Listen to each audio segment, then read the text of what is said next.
Hi everyone, today we have Dr. Irwin, a plastic and reconstructive surgeon who has subspecialized in hand and upper extremity surgery. That's right. And so, Dr. Irwin, thank you so much for agreeing to this interview. Thanks for having me, Adnan. So before we get into more of the details of plastic surgery, could you briefly explain what plastic surgery really is? So plastic and reconstructive surgery is a diverse field of surgery. It's a subspecialty that can be a little hard to pin down because it's so far-reaching, but it is a specialty that traditionally was off of general surgery, and now, in terms of educational process, is something that can be matched into directly out of medical school, and the vast majority of applicants are doing that now. It's a field that encompasses the care of children with congenital anomalies throughout the body, particularly focusing on syndromes that involve craniofacial development, as well as birthmarks and vascular anomalies, general pediatric care of the head and neck region, cleft lip, cleft palate, to trauma, reconstruction after facial fracture, after head and neck cancer, after tumors that are large and whose resection is complicated by the need for tissue rearrangement or other sort of major, I would call it surgical origami of the body, hand and upper extremity surgery. There are plastic surgeons that have a focus in burn surgery. And then, as we know in the lay public, there's a whole cosmetic and aesthetic and sort of body contouring specialty within plastic surgery that focuses on enhancement.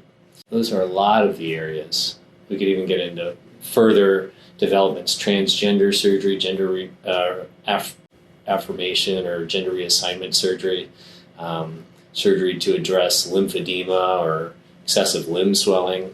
I could go on. What are the most common cases you see? What are some of the most common cases? Yeah. Okay, so if you were a pediatric craniofacial specialized plastic surgeon, those classic cases of cleft lip repair, cleft palate repair are gems, but don't come around as often. You as frequently would be dealing with lumps and bumps, benign tumors and little growths, large moles that show up on a child's face, and other deformities. And so I'd say lumps and bumps would be probably the most common category for a pediatric craniofacial surgeon. A hand and upper extremity surgeon would fall into the same category as all hand surgeons, whether orthopedic or plastic surgery trained in background, and that would be carpal tunnel syndrome, trigger finger, arthritis, the most common of the hand arthritis being at the end of the finger joint or at the base of the thumb, simple fractures and tendon injuries. Breast reconstruction is a huge area for plastic surgery, both in the private and in the academic settings. And so that is one of the areas in plastic surgery where there really isn't another specialty that does the same work that we do. So it's really the purview and domain of the plastic surgeon. So that's a very common procedure. Breast reconstruction, either with implants or with patient's own tissue. And then probably if you get into the purely cosmetic realm, of which I'm the least well qualified to speak, I'd say non-surgical things, injectables like fillers and Botox are extremely popular and are often performed or at least supervised by a plastic surgeon. And next most common would probably be tummy tuck, breast and body procedures, breast implants, tummy tuck, and then liposuction probably. Okay. And why did you choose plastic surgery and hand and upper limb or extremity surgery in particular? So my journey began kind of like yours is now when I was a third-year medical student. I'd entered medical school at the University of Pittsburgh with an inkling that I was interested in the surgical realm. My father's an anesthesiologist, and some of my early exposure when I was, halfway through college before deciding on medicine, my exposure was through my dad. And so his exposure was through his colleagues around the operating room. And the very first time I shadowed him, but was on sort of the clean side of the curtain in an operating room. And like most people would be, I was drawn to this sensational sort of like open chest activity on the other side. And I was like, that's crazy. I don't understand, pharmacology or physiology, and that's kind of all that's going on the anesthesiologist side. But as a layperson, seeing someone with their chest open, their heart beating, and then understanding that they were living and were going to continue to live after that was mind-blowing. So I'd already, unfortunately, lost and sort of headed down the surgery rabbit hole from an early state. Plastic surgery came about for me as an option on a rotation. I saw a facial plastic surgeon, meaning an ENT-trained plastic surgeon at the VA hospital in Pittsburgh, doing a nose reconstruction using forehead tissue for a patient that had undergone a traumatic loss of their nose. And at an intermediate stage of that procedure, the forehead tissue is attached to the nose and still attached to the forehead and looks like a teacup handle. And that blew my mind. And I thought, I got to learn more about this. The fact that someone's doing surgery, but also kind of like artistry and sculpture work almost. I should do a rotation in it. And then the rest is history, kind of. And what's a typical day in your life like from maybe the time you come in to when you leave? So I work at an academic center. Each day is different. Today I was in clinic most of the day. So it was actually, for all intents and purposes, a lighter day. My clinic started with first patient scheduled at 8 a.m. I got here just a little bit before that to make sure everything was teed up and we were ready to go. I was working with a physician's assistant who is in her first year out from PA school, so she's still learning, and we're kind of learning and growing together. And then also one of our residents who's midway through his residency. So it's just a pleasure to see patients with them, talk about their diagnoses, treatment plans, and it was clinic all day.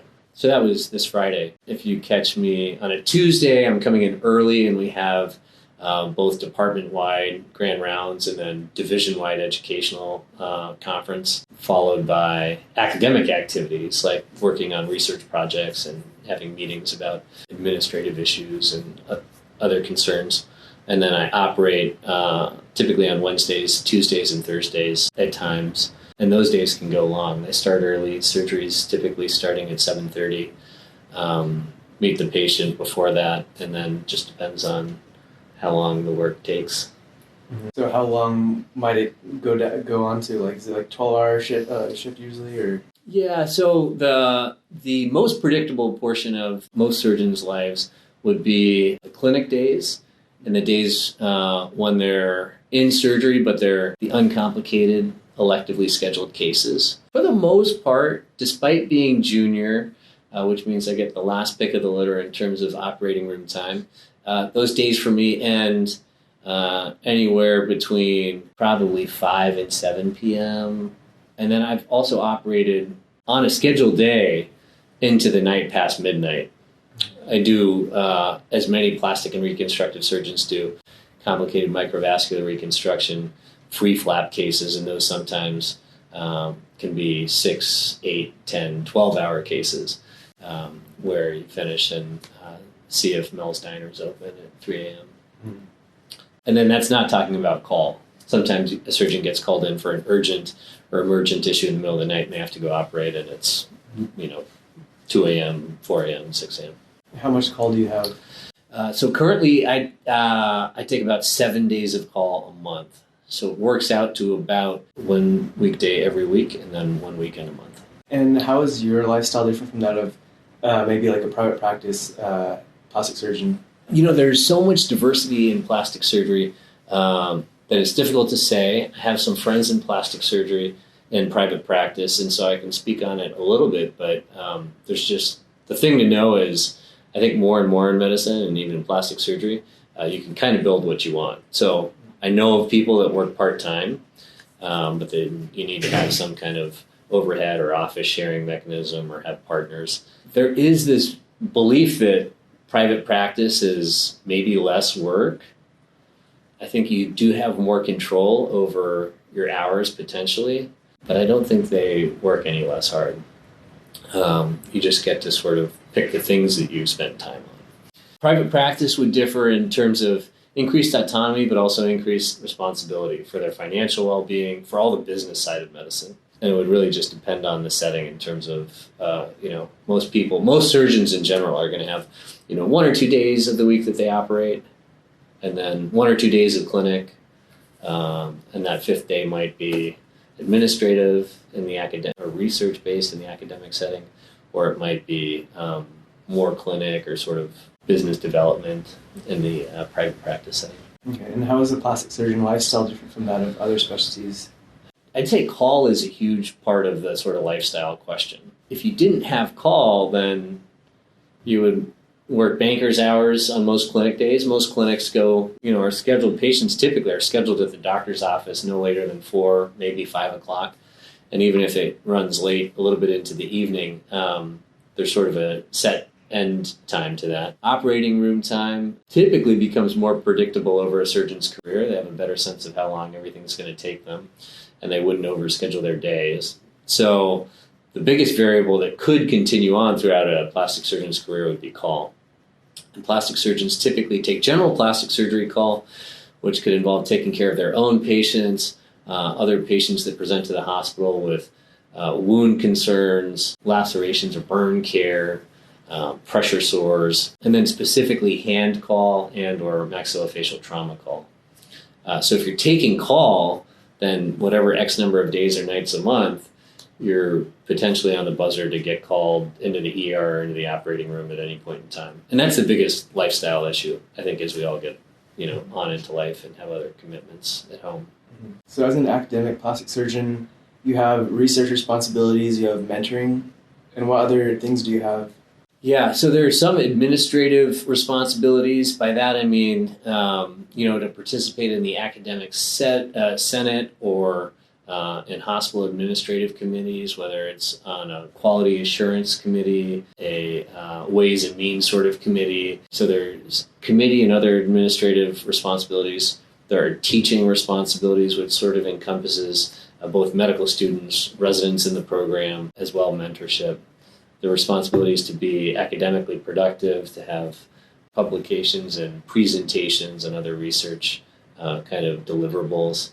And then there's clinical responsibility, which for a surgeon typically means the highest impact area is how many cases are you doing, and are you really getting into the operating room and doing what you're trained to do. We talked about education, research, teaching, administrative. I think that might be it. And what would you recommend for new plastic surgeons to get involved in other non-clinic work? Like, if they want to do academic work, is it something that they need to do from kind of the get-go, or can they come into that later on? Or? Yeah, no, that's a great question. I would say, in general, for all the competitive medical specialties, when you're a medical student and you're preparing your application for residency, the most highly sought-after applicants are not just nice to converse with and you like hanging out with them, but they also have good test scores and then look good on paper, which is another way of saying good test scores and some publication. And what that's getting at, I think, is demonstrating some curiosity, some proactive kind of behavior, a little bit of inquisitiveness, and the drive to see a question and a project through. And so the answer is right out of the gate. A lot of medical students feel pressure in plastic surgery and other competitive specialties to have a couple papers or projects underway when they're applying. Okay, and so since you started talking about qualities that you look for in med students to choose them for a plastic surgery residency, are there any other tips that you recommend for medical students to get into plastic surgery?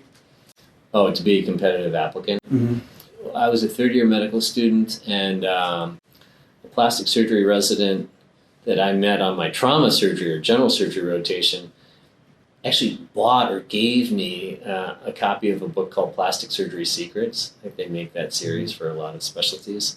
I found that helpful. It had a lot of sort of the easy, accessible question-answer formatted material that allowed you to excel at that medical student level, answer questions on your exploratory rotation or even up on your sub-I. That was a specific resource. There are others. If you have, and this is something that everyone should do, regardless of what specialty they're into, they should try and meet and get to know the residents at their teaching institution in that specialty. The residents all use something called PSEN, or the Plastic Surgery Education Network, which is an online module system that has a lot more information. And, a resident could help you get plugged into that. And that's an online thing that I think you can access even from your smartphone now. At the end of the day, honestly, when it comes down to it, some of this stuff is set. You got to study for step one. Either you get into a lab or get involved in some projects and have something on your CV or not. But then D-Day comes and you get selected for like a sub-I, which one could have a debate about the utility of, but in plastic surgery, most people go for some kind of sub-I to both explore an institution as well as to audition and maybe get a leg up. When that happens, what we're really looking for is all those intangibles. Like, do I like being in the same room with you, scrubbing next to you? How do we rub elbows? Does it seem like you're paying attention? Are you situationally aware? Are you, unfortunately, even though you might just be hyper conscientious, are you like meek and quiet and like, I'm not getting to know you at all? You're not saying anything. You're not stepping forward. Maybe you're not also feeling free to help move the patient to the operating room table and then back to the gurney, tie up a nurse that is the scrub nurse scrubbing in and still has the back of her gown untied. Doing all these little things really makes a huge difference. It's like everything else in medicine. We're all just looking to be intuitive and like work at a personal level with each other. And there's work that's got to be done if you're just to go get them, like involved at whatever level you feel like you can participate. Maybe you don't feel comfortable undressing the patient's wound on bedside rounds, but it's your second day rounding on them and you recognize that every time we do their dressing change, they need a Curlex and a Xeroform or whatever. And so as we approach that room, you sort of check and make sure that it's either in the wound bag or you get a head start and run to the dressing closet. All those little things really make the difference. And so are there certain personalities that you find are best suited for plastic surgery, or certain like types of people or people with certain interests? It's funny. Plastic surgery is so wide-ranging that one of my colleagues here focuses in body contouring. All those macro kind of surgeries after massive weight loss. He has an artist's eye and has attention to detail, but at the end of the day, he's doing much bigger movements, working with kind of the skin and fat and soft tissues, as well as some of the muscles and fascia. And at the same time, in the same division, I'm sitting there sort of hunched over a little hand table with magnifying glasses on, doing little stuff like this. So that means that you can be a plastic surgeon with a flair for large movements and an eye for the person as a whole, as well as a plastic surgeon that wants to be looking at everything at like sort of 6x magnification. So there's room for everybody. I think attention to detail and particular interest in improving patients' quality of life is what draws some people to plastic surgery. At all levels, I think we're also really particularly, surgeons in general are, but plastic surgeons maybe even more so, are really interested in anatomy and its application to function, form and function. At the end of the day, there are times where we are life and limb savers, even as plastic and reconstructive surgeons, but not the same way a trauma surgeon is. You have to sort of be comfortable and be drawn to playing that particular role in a patient's life. What's the most challenging aspects of being a plastic surgeon?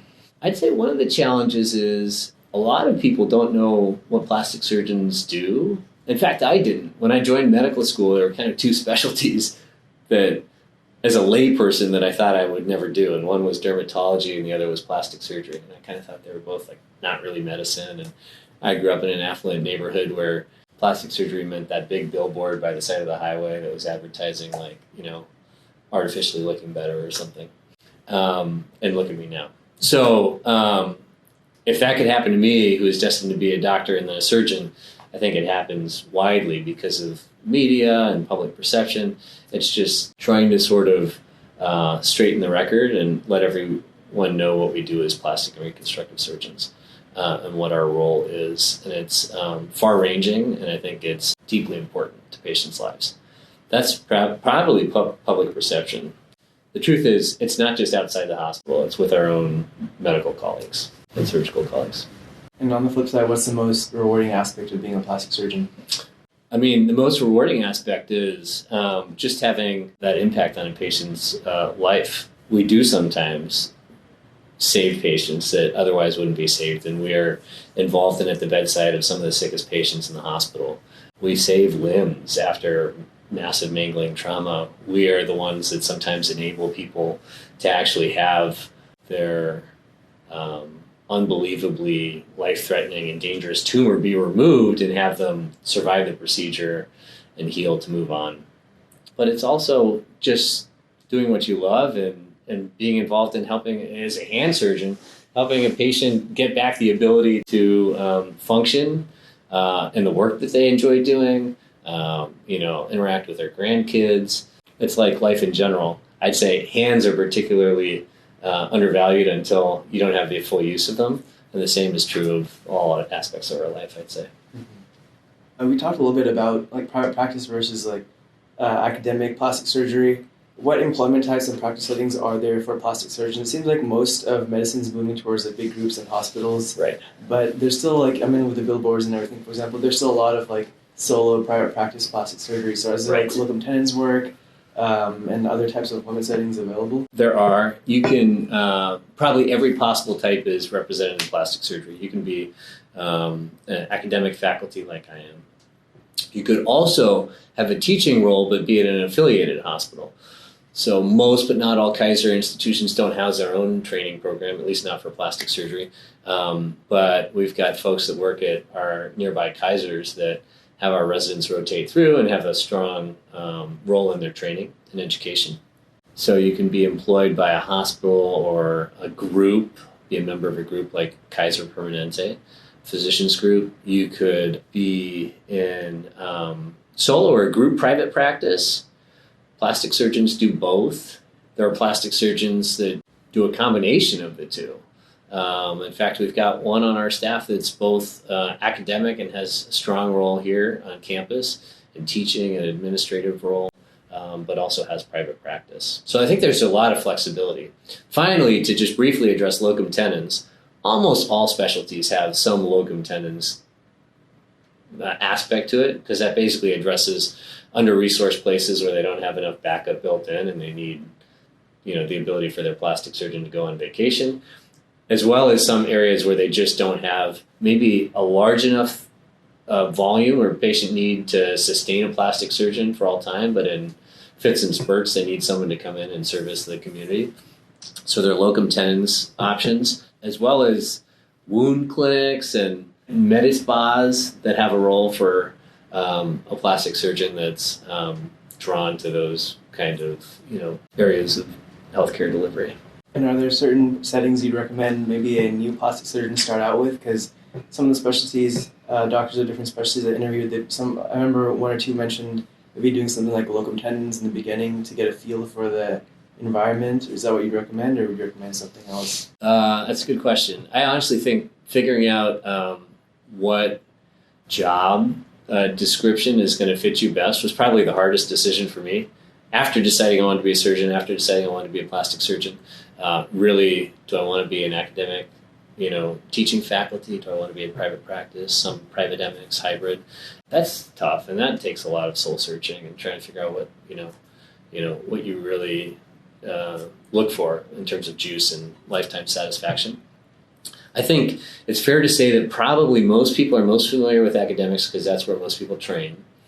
It's hardest to get a sense of private practice. It's likely that if you start in academics, if you want to, you can transition to private practice. There are fewer examples of people that go into private practice and then make their way back to the university.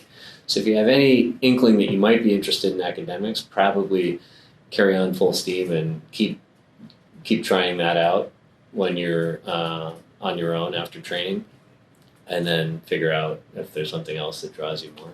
Locum tenens, I think most people are best served by high volume work right after training to continue to cement their skills and build their self-confidence and sort of really establish, at the end of the day, we're surgeons, and so you need to operate in order to kind of fully come into your own. The final thing I would say is, for all those that want to go into private practice, it's kind of hard and intimidating to set up shingle and expect, especially if you're interested in a lot of aesthetic work, to have a huge population of patients come to you immediately as the new guy. So a lot of people will say, well, it's important to take ER call hand or face call at a few different places to get things flowing. How well are plastic surgeons compensated generally and compared to other specialties, and do you feel that's like a fair compensation? It's going to be very variable. I think, there are Googleable, as with many of my answers, Googleable data that are probably going to be more reliable. You can at least get, if you can't access the full MGMA database online, you can at least get quotes from it.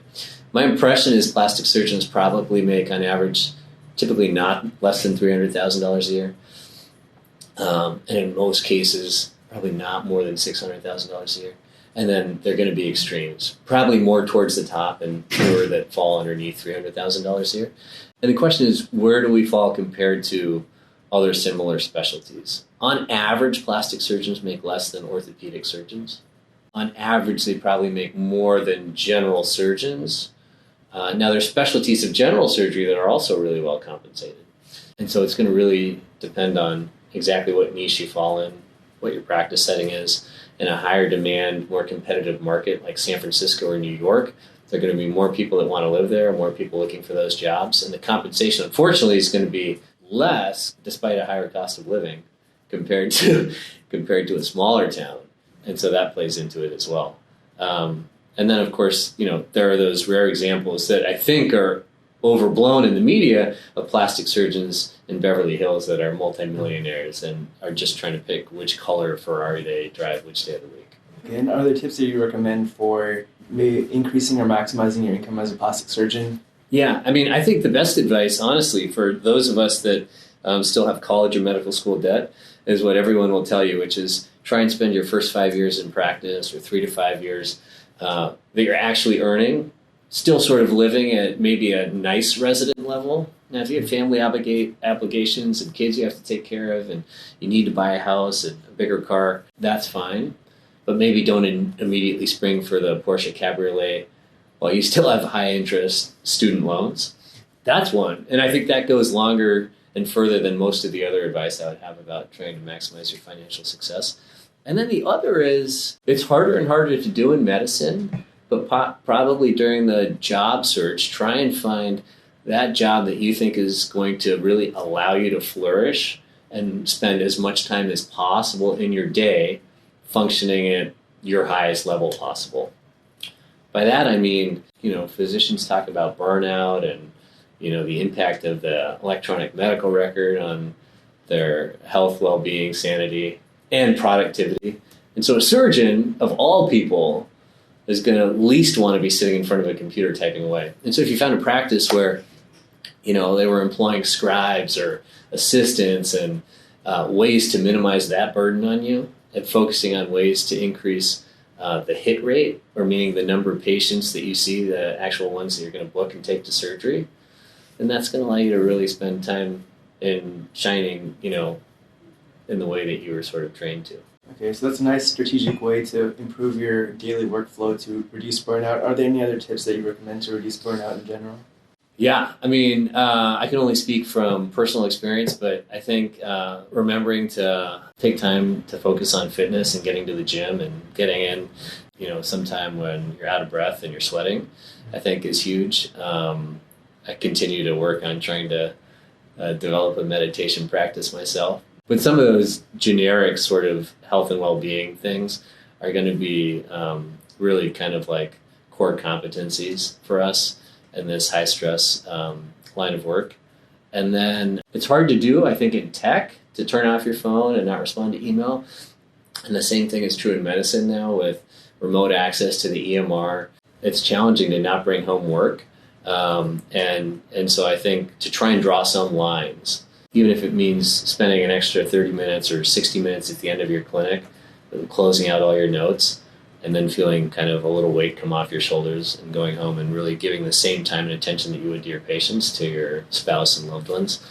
Those are just a couple of my thoughts. Is that similarly what you'd recommend to establish work-life balance, just kind of turn off everything? And no, you can't completely. You can't turn off your pager if you're on call. You have to be responsive to your patients.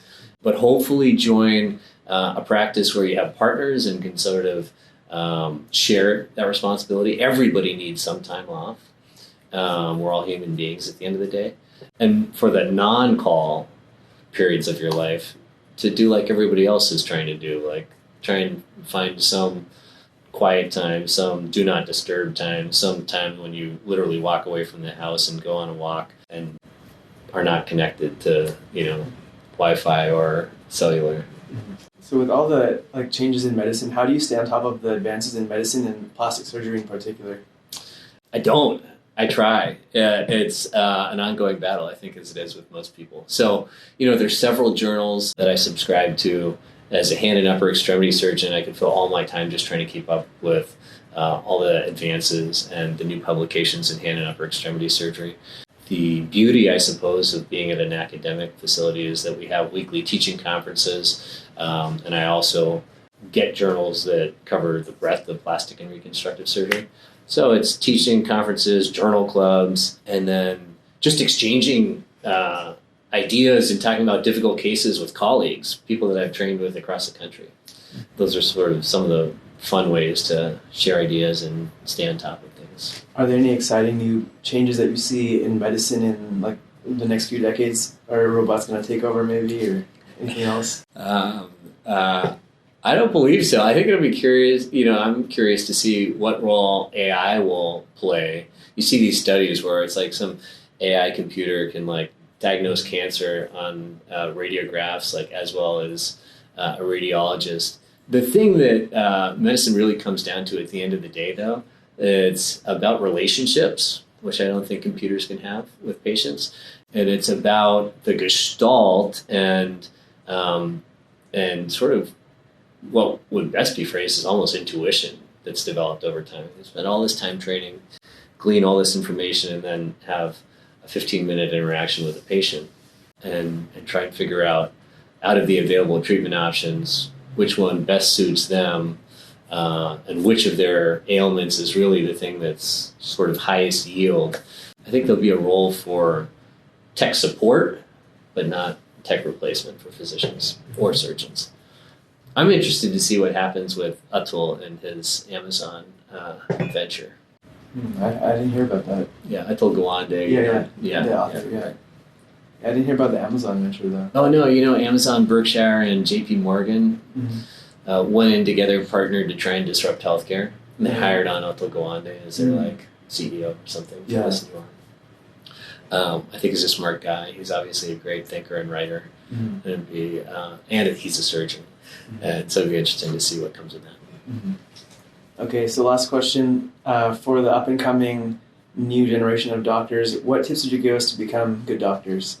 I think at the end of the day, there are a lot of forces that might try and blow you from the path, but basically to remember that despite, the need to click, clack away and check boxes in the EMR, that everything we do in medicine is, again, about a relationship between a patient and their physician and or, their nurse or whoever their medical assistant. There's so many players in medicine, but I'm talking from a surgeon and physician's perspective. It really has to do about people.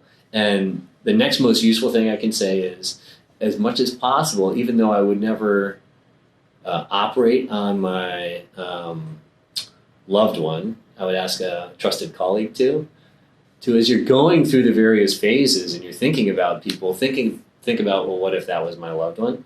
And then that can be motivating to read and learn about it.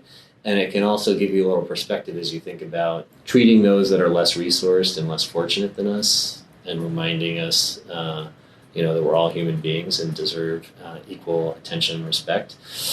And it can just be rewarding to sort of get back into what really got you into this. So I think connecting it that way and thinking about, okay, well, what advice? Let's just pretend that it was my mom that had this particular hand condition, or it was my wife that, landed in this particular rough spot. What would I want for her? So. Okay. Well, thank you again, Dr. Irwin, for being a part of this interview. Thank you guys for watching. If you have any questions, feel free to leave it down below in the comment section. Let me know what especially you'd like me to interview next, and I'll see you guys in the next video. Take care. Thanks.